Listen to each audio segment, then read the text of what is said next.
Welcome back to Church Production. I'm Marcel Patillo.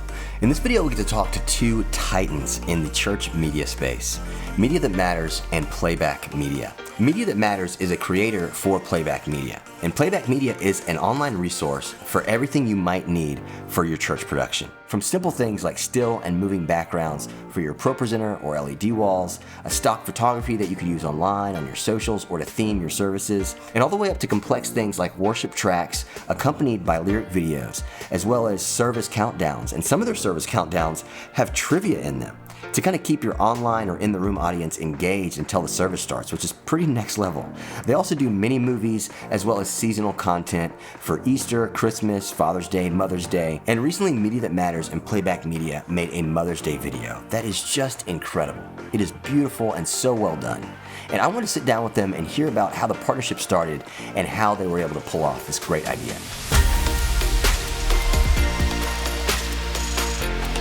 Hi, I'm Scott Trapazzo. I'm the director of Media That Matters. We're a production company located about an hour outside of Toronto, Ontario, Canada, and been producing video for about 20 years. Started in the church world, so actually worked for churches full-time as a media director.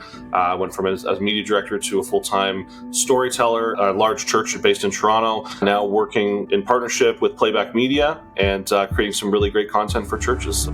So Scott is actually a very seasoned video producer. He's done big projects for Special Olympics Canada all the way up to the CFL, the Canadian Football League. And so it's very interesting to me to hear how he got linked with Playback Media to start making content that churches could use. I originally started making content for Playback. It was not anything that we did with a lot of intentionality. So we would be doing a lot of videos weekly for the local church. We'd be creating everything from welcome videos to sermon starters to sermon bumpers to sermon illustrations, all kinds of content like that. And then, it became something that just kept coming up. I started getting ideas that were outside of the church world that I was working in. So I'd have an idea for a creative piece that the church, it wasn't the right fit for the local church that I was a part of. And so we'd shoot a video, and we'd shoot maybe one of these a year, maybe two or something like that. And so then I'd reach out to Luke and say, hey, I've got this idea for a piece. We're going to shoot it. And we'd shoot it, send it over, and launch it on the site. And I just, really was passionate about how can I start making content that I would have wanted as a media director, as a producer at a church that would really knock people back, at Christmas or at Easter and that sort of thing. And that's when Luke and I really started connecting, and our relationship started growing and our partnership started growing. So at this point, Media That Matters and Playback Media are pumping out a lot of content for churches together. And now we get to hear from Luke from Playback Media about the capacity of projects and how they were able to come up with this new Mother's Day idea. So we're creating now 10 or 12 videos a year with Media That Matters. And so we're kind of hitting all of the major moments that churches really want to up that production level. There's a lot of churches that use video every single week. There's a lot of churches that use it occasionally. There's even more that use it seasonally. They're always going to have something at Christmas and Easter and Mother's Day, even if they don't have something at another time. So we definitely want to make sure that we're providing resources for those moments and being able to help them kind of take those services up to the next level. One of the things that we talked about as we were kind of prepping this and dreaming about it was, how do we really honor moms? That's actually the name of the first video we did, was honoring mom. But I think that in general, that's what Mother's Day is about. That's what pastors and churches are looking for is how do we really make moms feel honored and celebrated and seen. Before we get into the technical about how they pulled this video off, I really wanted to hear from Scott about the heart and the mindset behind this video. Because as a creative, before you get into production, it's really important that you think about the mindset and the heart and who the audience is that you want to speak to in the conceptualizing of a piece. And Scott does a really good job of breaking that down. Yeah, so in the process of developing the concept and the idea, I think really at the heart of it, it came together really, really quickly, but the idea was we wanted a piece that was moms speaking to other moms. There's such a disconnect sometimes when you see pieces for mothers that are not by moms for moms. I just feel like there's an authenticity, genuine buy-in when it actually is speaking to people that you can relate to. And so that was really the crux behind the piece. My instructions to Eliza, who was our writer, I just said hey, I just want, if anything, I really want to make sure at the end that we're speaking to them, that we're saying like, you were chosen, that you've been chosen for this, that God has called you to this, that you're doing a great job. There's no better person for the job than you. The creative for the piece is, again, very simple in nature. 8 to 10 moms looking straight into the camera, saying the exact same script and cutting between them. And so they all have different levels of emotion to connect with very different parts of the script.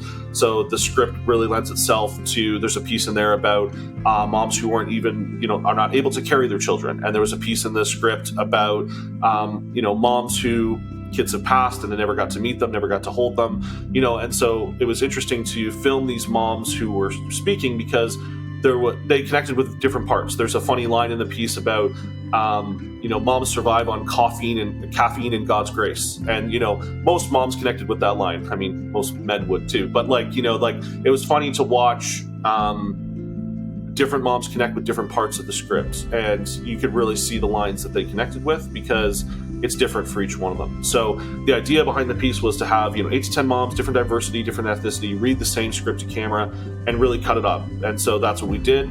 We found, I think the oldest one we had was almost 80 and the youngest was like late 20s. They all came in and did a great read and a really good job, and that's what we did for the piece. I just love that. And it really inspires me to think a little deeper about the project I'm working on, because it can be kind of surface level sometimes, especially when you have a short period of time to work on it and a small budget and a tiny crew. But even with all those things in play, if you think deeper, you can pull off something simple that's still very elegant and powerful. And now we get to go into the production. And the production is really how you make the video stand out. You make it beautiful and easy to look at and keep people's attention. And Scott does a great job of breaking things down on how they took such a simple idea and made it so high level. So the production part of the Mother's Day piece, I love the people that we work with. I have the opportunity to partner with some very talented people in every different department. We hire and we work with some great people. So I want to make sure that is said. So we decided to bring in a paper seamless backdrop. Wanted it to be a feminine color, not too feminine. We went with like a light lavender purple that we were going to bring in to be there. And we knew that because of this place being flooded with light, which is amazing, but it's also a technical difficulty when it comes to filming, we're going to need a lot of gear. Brought in a lot of grip, a lot of flagging, a lot of duve. We have 20-foot duves that we covered half the room in blocking out. We only wanted like 4 windows to really play on set, and there's like 30 in the place. So we had to, big 20-foot drapes everywhere and bring in negative fill on the one side. So we had to have big lights to compete with the daylight as well. So we shoot mostly all aperture. So we had aperture 1200s as our keys, but we wanted it to be soft. So we did a nice book light, for our key. Just brought in a 600 for a fill. We had a 300X playing as our backlight. And we're a red family. I've been a red shooter for 10 plus years. So we shot on 3 reds, basically red, we had 2 Komodos basically stacked on top of each other, one for a wide, one for a tight, so that we didn't have to redo takes. So they were sitting right on top of each other. We made sure their eye line was for the tight cam, but you can't really see when someone's looking at the tight cam. If it's a real wide one, their eyes, are just above that. So that was our wide. And then we had a 3rd red that was like a mobile for us. So we did like establishing shots of them like walking into the studio. I mean, we thought that, having some of that like technical stuff actually show in the production is A, creative decision, but B, I love it because it speaks to authenticity and genuine. You can see these people walk onto a set. They know they're being filmed. They're saying a set, and then there's an immediate buy-in, I believe, from the audience because they can say, "There's a real person. They're talking to me on camera. I get it. I see it. There's no gimmicks. I know where they're standing. I can see it." So that, yeah, there's a connection there. So that's the basic overview of what we did for the shoot. So big thank you to Scott and Luke for taking the time to walk us through the mindset and the production strategy to pull off such a beautiful piece. I know pretty soon at the church I work at, we'll be creating content for Mother's Day, and I don't know how I'm going to beat this. But for now, make sure to subscribe to the Church Production YouTube channel if you like videos on audio and video in the church. And of course, check out churchproduction.com for new articles and insight on everything church production. And as always, I'm Marcel, and we'll see you guys soon.